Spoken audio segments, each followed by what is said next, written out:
Assalamu alaikum student. How are you? Hope you are all good. Today we are going to resume our first chapter, An Orphan's Eid. एक यतीम की ईद के बारे में हम पढ़ रहे थे। तो आज देखेंगे पेज नंबर 2। पेज नंबर 2 आपके सामने है, तो बुक को ओपन कर लीजिए। नाउ सी, आइए देखते हैं। ऑन वन सच ईद, इसी तरह की एक ईद के मौके पर, in the holy city of Madina, Madina के पाक शहर में, ए बॉय वाज सैड, एक लड़का, सैड का मतलब उदास, एक लड़का उदास था। ही वाज सिटिंग, वो सिटिंग मतलब सिट मतलब होता है बैठना, सिटिंग का मतलब भी बैठना, वो बैठा हुआ था। एलोन, एलोन की मीनिंग होती है अकेला, वो अकेला बैठा हुआ था। हिज क्लोथ्स, उसके कपड़े, वेयर टॉर्न, टॉर्न की मीनिंग होती है फटे हुए, टॉर्न मतलब फटे हुए, उसके जो कपड़े थे वो टॉर्न थे, फटे हुए थे। ही वॉज क्राइंग, क्राइंग की मीनिंग होती है रोना, वो रो रहा था।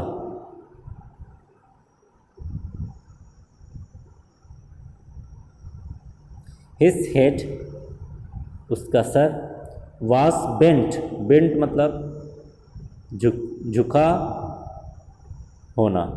हिज हेड वॉज बेंट, उसका सर झुका हुआ था।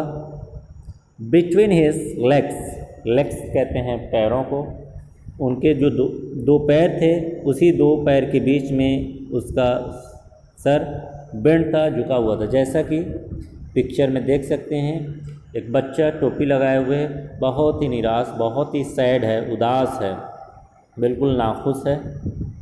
उसके कपड़े भी टॉर्न हैं। ही इज़ क्राइंग, वो क्राई कर रहा है, रो रहा है। वो एलोन, एलोन अकेला है। एंड ही इज सिटिंग, वो बैठा है। Putting his head, bending his head, अपने सर को झुकाए हुए, बिटवीन हिज लेग्स, अपने पैरों के बीच में। तो ये है पिक्चर। नेक्स्ट, समवन, किसी ने, जेंटली, जेंटली कहते हैं हल्के से, बिल्कुल हल्के हाथों से, टच्ड, छुआ, उसको जाकर छू दिया। Someone gently touched his shoulder, shoulder कहते हैं कंधे को। तो कोई एक इंसान था जो बहुत ही हल्के से, नरम हाथों से उसके शोल्डर को टच किया।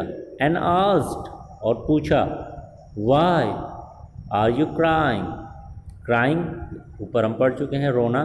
व्हाई क्यों, आर यू क्राइंग क्यों तुम रो रहे हो, क्वेश्चन पूछता है उससे। व्हाई आर यू क्राइंग, देखते हैं क्या जवाब देते हैं। आई एम एन ऑर्फैन, मैं एक ऑर्फैन हूँ। ऑर्फैन यतीम, यानी ऑर्फैन किसे कहते हैं हम स्टोरी के स्टार्टिंग में देख चुके हैं। Orphan means who have lost his mother and father, यानी मेरे ना माँ है ना मेरे फादर है। मैं ऑर्फैन हूँ, मैं यतीम हूँ। I don't have any one, मेरा कोई भी नहीं, एनी वन कोई भी नहीं, मेरा कोई भी नहीं है। To look after, look after मतलब मी, टू लुक आफ्टर मीन्स देखभाल करना, यानी मेरी देखभाल करने के लिए कोई भी नहीं है।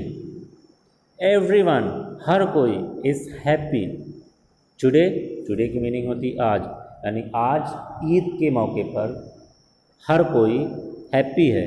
हैप्पी की मीनिंग क्या होती है, खुश। ऑल चिल्ड्रेन, सारे बच्चे, have new clothes, new cloth नए कपड़े। All children have new cloth, सारे बच्चों के पास नए कपड़े हैं।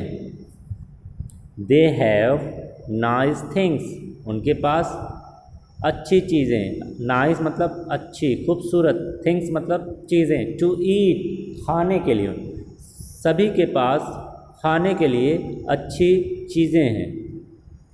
आई डोंट हैव, मेरे पास नहीं है, एनी क्लोथ्स, कोई भी कपड़ा, एक भी कपड़ा मेरे पास नया नहीं है, अच्छा नहीं है।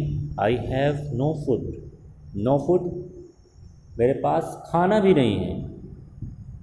आई हैव नो प्लेस, मेरे पास जगह भी नहीं है, टू लिव, रहने के लिए, यानी मेरे पास इतनी जगह भी नहीं है जहाँ पर मैं जाकर रह सकूँ। The boy replied sadly, the boy ने रिप्लाइड जवाब दिया, सैडली बिल्कुल उदास से, अनहैप्पीली सैड होकर, नाराज़गी के साथ, उदास होकर उसने जवाब देता है। क्या जवाब दिया? मैं एक ऑर्फन हूँ, मैं एक यतीम हूँ, मेरी देखभाल करने के लिए कोई नहीं है। I have no food, I have no new cloth, I have no place, मैं क्या करूँ, मेरा कोई है नहीं, इसलिए मैं यहाँ पर अकेला बैठा हूँ।